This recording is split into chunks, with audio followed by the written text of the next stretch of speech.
નમસ્કાર, YNN ન્યૂઝમાં આપનું સ્વાગત છે। સમાચારમાં વાત કરીએ તો વડોદરામાં સતત વરસી રહેલા ભારે વરસાદ વચ્ચે મહાનગરપાલિકા તંત્ર એલર્ટ મોડમાં આવી ગયું છે। વરસાદી પરિસ્થિતિની સમીક્ષા કરવા માટે મહાનગરપાલિકા કમિશનર અરુણ મહેશ બાબુ શહેરના city command and control centre ખાતે પહોંચ્યા હતા।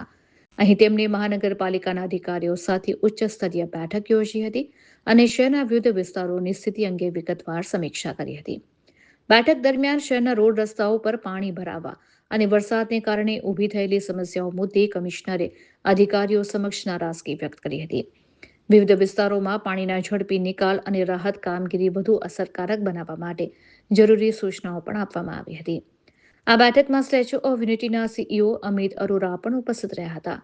કમિશનર અરુણ મહેશ બાબુએ જણાવ્યું કે હાલ શહેરમાં કોઈ તાત્કાલિક ખતરાની સ્થિતિ નથી, પરંતુ સતત વરસાદની આગાહીને ધ્યાનમાં રાખીને સમગ્ર તંત્ર સંપૂર્ણ એલર્ટ મોડ પર છે। નીચાણવાળા વિસ્તારો, વિશ્વામિત્રી નદીના જળસ્તર અને વરસાદી પરિસ્થિતિ પર સતત નજર રાખવામાં આવી રહી છે। જરૂર પડ્યે તાત્કાલિક રાહત અને બચાવ કામગીરી હાથ ધરવા માટે તમામ વિભાગોને સજ્જ રાખવામાં આવ્યા હોવાનું પણ તેમણે જણાવ્યું હતું। રિપોર્ટર રાહુલ રાજપૂત।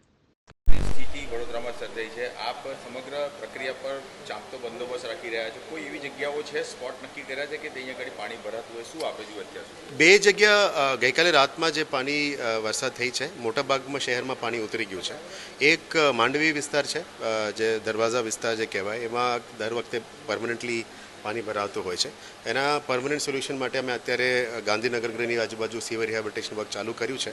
એ ઓગસ્ટ મહિના પછી ફરી શરૂ કરીશું। એટલે આ લગભગ 1400 મકાનો આ બાજુ વિસ્તારમાં છે।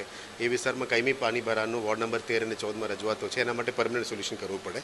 આ સિવાય ગઈકાલની વરસાદમાં ભીલબાયલી વિસ્તારમાં થોડું વરસાદ થઈ છે અને પાણી ભરાવાનો ઇસ્યુ હતો, અને અમે પણ રાતે ગયા હતા અને સવારે ડેપ્ટી કમિશનરની ટીમ પણ ફિલ્ડમાં છે।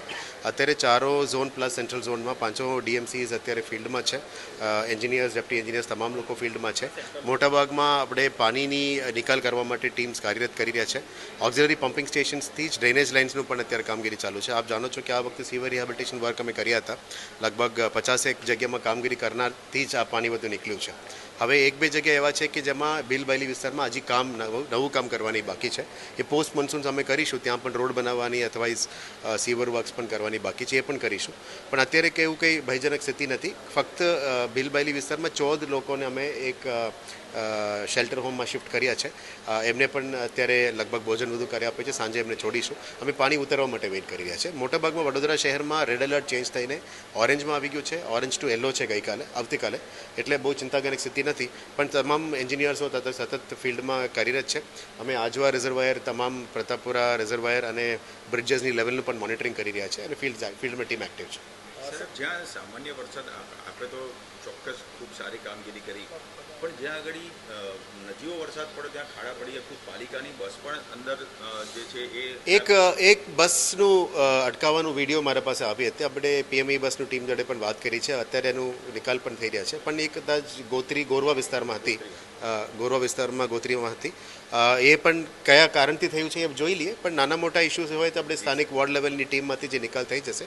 પણ અમે મોટાભાગમાં આશા રાખીએ કે પેચવર્કનું કામગીરી તરત જ થઈ જાય, અને આવા કોન્ટ્રાક્ટર તરફથી કામ પણ ના થાય એના માટે સાવચેતીના ભાગરૂપે આવનારા દિવસમાં રિવ્યૂ કરવાના છે।